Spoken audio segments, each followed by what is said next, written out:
ჩემს გამოსვლაში შევეცადე რომ ორი მთავარი სათქმელი მიმეტანა მსმენელებამდე. კერძოდ პირველი, რომ ყველა ქვეყანა მოქმედებს უნდა იმოქმედოს საკუთარი ეროვნული ინტერესების შესაბამისად და როცა ქვეყნები მოქმედებენ ჭეშმარიტი ეროვნული ინტერესების შესაბამისად, მაშინ მშვიდობა უფრო მყარია და თანამშრომლობა უფრო სტაბილური. მეორე, ეროვნული ინტერესების შესაბამისად მოქმედებას დღესდღეობით მთავარ პრობლემას უქმნის საგარეო ჩარევა. ეს არის გარე ჩარევა, რომელიც ურევს სიტუაციას ქვეყნებში, რომელიც სხვის ინტერესს ცდილობს წარმოაჩინოს სხვის ინტერესი ამ ქვეყნის თუ ხალხის ინტერესად და ამოძრაოს და ამოქმედოს ხელისუფლებები არა საკუთარი ხალხის ინტერესების შესაბამისად, არამედ გარე პოლიტიკური ძალების შესაბამისად. და ასე ირევა სინამდვილეში ურთიერთობები ქვეყნებს შორის. ჩეხეთის შემთხვევაში იმის გათვალისწინებით, რომ ხელისუფლება შეიცვალა, მე იმედი მაქვს, რომ ახალი ხელისუფლება დაინტერესდება, არ ვიცი, ხარი თუ არა სახელმწიფო დაფინანსება დგას თუ არა ამის უკან, ყველაფერს ჩავყვებით დეტალურად. არავის არ მივცემ საშუალებას, რომ საკუთარი პერვერსული რევოლუციური გეგმები საქართველოში განახორციელოს. ყველა საკუთარ ქვეყანაში მოაწყოს რამდენი რევოლუციას უნდა და გადატრიალება იმდენი. შეეშვან საქართველოს არევას, გვეყო ჩვენ წარსულში, რაც ურიეს გარედან ჩვენ ხალხის ცხოვრება და რაც დააზიანეს გარედან საქართველოს. რა სახეთ შეუქმნა გერმანიის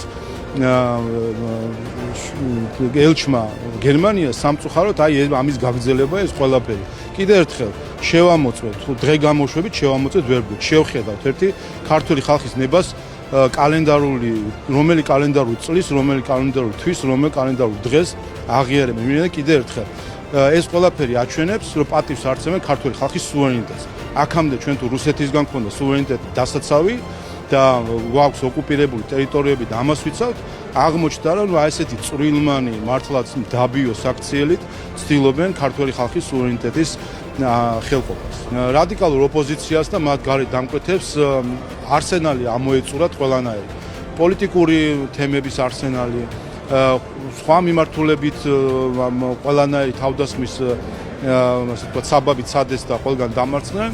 ახლა მთავარი ასაც ისინი ცდილობენ არის რომ რაიმენარეთ ეკონომიკურად დააზიანონ ქვეყანა, რომ ხალხში უკმაყოფილება გამოიწვიონ. და ესე ზუსტად ამ პოლიტიკის გაგრძელება არის, რომ არ დაუშვან წარმატებული პროექტების განხორციელება, არ დაუშვან მათ შორის სამეცნიერო პოტენციალის ათვისება და აბას თუმანის ობსერვატორია სამეცნიეროსთან ერთად ასევე არის რა თქმა უნდა მნიშვნელოვანი პუნქტი, რომელიც საინტერესო არის ზოგადად მათთვის, ვინც საქართველოს მოინახულებს ხოლმე და ამ ყველაფრის არ დაშვება. რაც შეიძლება ნაკლებად კარგი რამე უნდა მოხდეს და ბევრი ცუდი რამე მოხდეს. რადიკალურ ოპოზიციას აქვს მთავარი ფსიქოლოგიური პრობლემა ამ ხრივ გარკვეული პოლიტიკური სახის, რომ ისინი სხვის სიცხოვრებით ცხოვრობენ.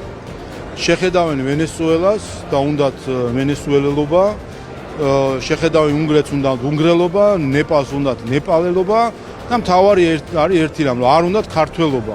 ეს არის მათი მთავარი პრობლემა. უნდათ იყვნენ ნებისმიერი სხვა, მაგრამ არა ქართველი.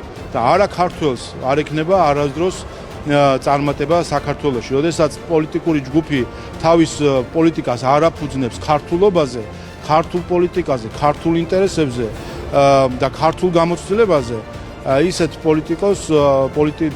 პოლიტიკურ ჯგუფს წარმატების არანაირი პერსპექტივა არ აქვს.